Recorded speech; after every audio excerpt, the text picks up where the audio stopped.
Assalamualaikum warahmatullahi wabarakatuh. Kami dari kelompok 2 akan mempresentasikan tentang laporan analisis keuangan. Sebelum masuk ke materi yang akan disampaikan, saya akan memperkenalkan terlebih dahulu anggota dari kelompok 2. Yang pertama yaitu Vicky Rizky Ramadan. Yang kedua yaitu Arsyad, dan yang ketiga yaitu saya sendiri Asmi Syafasinaryas.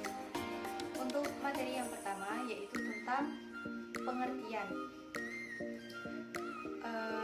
Pengertian dari analisis laporan keuangan adalah suatu cara untuk menganalisis kondisi keuangan dalam suatu perusahaan untuk mendapatkan informasi kondisi keuangan secara lebih lengkap sehingga dapat mengambil keputusan ke depan.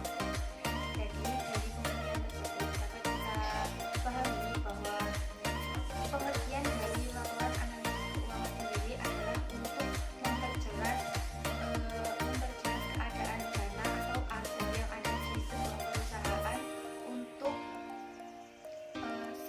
sebagai cara atau langkah yang tepat dalam mengambil keputusan.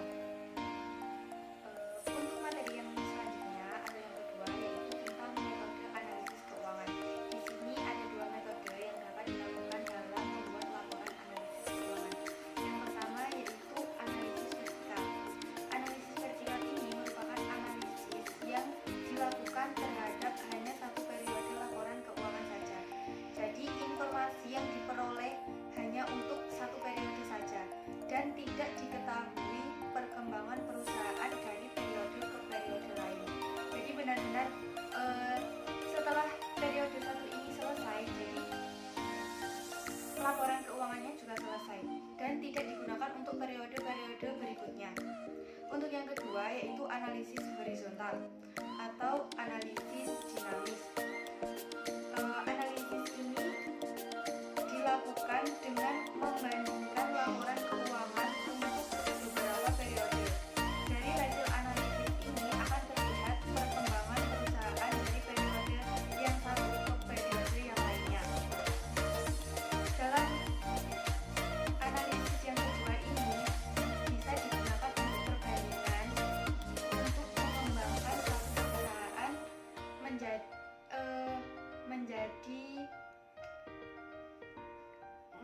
menjadi lebih baik untuk kedepannya. Mungkin itu yang dapat saya sampaikan. Untuk materi selanjutnya akan disambung oleh rekan-rekan saya. Baik, untuk materi selanjutnya yaitu mengenai tahapan analisis keuangan. Jadi dalam analisis keuangan juga ada beberapa tahapan yang perlu dilalui, seperti tahapan analisis akuntansi, tahapan analisis keuangan, serta tahapan analisis prospektif. Yang pertama yaitu tahapan analisis keuangan, yaitu proses mengevaluasi apakah pelaporan keuangan yang dilakukan oleh perusahaan telah mencerminkan realitas ekonomi yang sebenarnya atau tidak sesuai dengan SAK.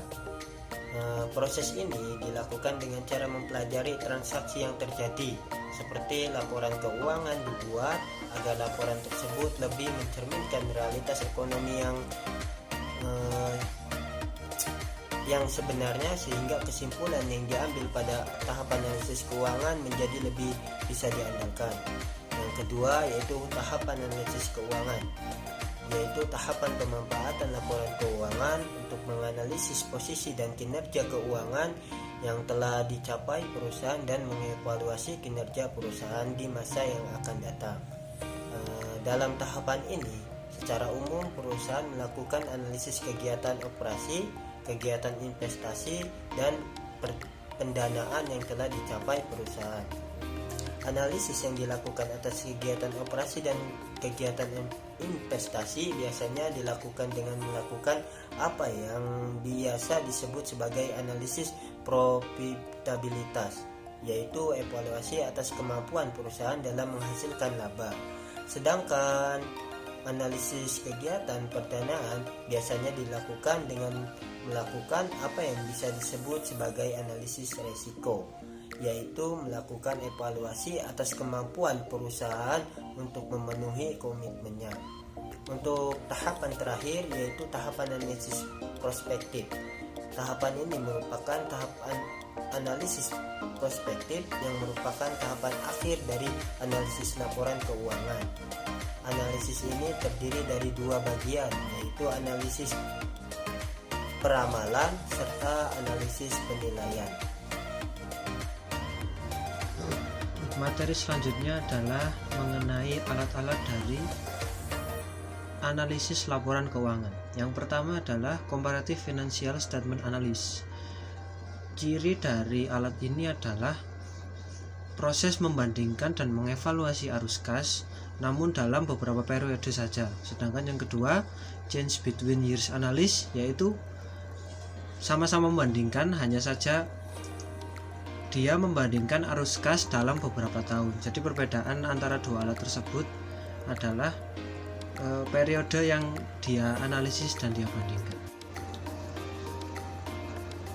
Lalu beberapa manfaat dari laporan analisis keuangan ini, yang pertama adalah untuk mengetahui posisi keuangan sebuah perusahaan dalam suatu periode. Apakah keuangan dari perusahaan tersebut masih aman atau tergolong sudah berbahaya dan harus dicarikan dana segar untuk membantu perusahaan tersebut tetap berdiri. Kemudian yang kedua yaitu untuk mengetahui kelemahan dan kekuatan yang dimiliki oleh perusahaan tersebut, dan selanjutnya untuk mengetahui langkah-langkah perbaikan apa yang akan diambil mengenai keuangan dari perusahaan tersebut.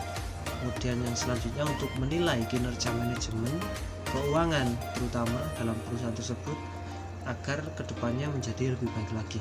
Dan yang terakhir sebagai pembanding dengan perusahaan yang sejenis. Jika kita mempunyai data-data tersebut, maka bisa dipastikan perusahaan kita akan dapat bersaing, terutama bersaing dengan perusahaan-perusahaan yang menyediakan jasa atau barang yang sejenis dengan kita. Presentasi kami akan ditutup oleh sebuah quotes dari Charles Caleb Colton yang berbunyi, penghasilan kita itu ibarat sebuah sepatu. Jika terlalu kecil, maka mereka akan menjepit kita, tapi jika terlalu besar, maka mereka akan membuat kita tersandung dalam pusaran.